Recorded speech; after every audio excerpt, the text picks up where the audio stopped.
শিল্পী মমতাজকে গতকাল ধানমন্ডি থেকে গ্রেফতার করা হয়েছে। তিনি ধানমন্ডির একটি বাসায় অবস্থান নিয়েছিলেন এবং সেখানে পালিয়েছিলেন। গোয়েন্দা বিভাগের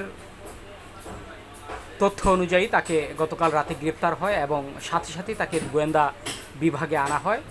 আজ সকাল 12টার দিকে, দুপুর 12টার দিকে এই শিল্পী মমতাজকে আদালতে তোলা হবে। এই মমতাজ একসময় আওয়ামী লীগের আমলে তিনি বিদ্যুৎ নিয়ে একটি রসিকতা করে একটি পোস্ট দিয়েছিলেন, আমরা এখন বিদ্যুৎ বিক্রি করি, মাথায় ঝাঁকি করে। এই দৃশ্যটা যখন এই ইউটিউব, ফেসবুক, ইনস্টাগ্রাম সব কিছুতেই এই ছাপিয়ে পড়লো এবং এটা ভাইরাল হলো, তখন থেকে শিল্পী মমতাজকে মানুষ একটু অন্য চোখে দেখতে শুরু করলো, একটু তেলবাজভাবে।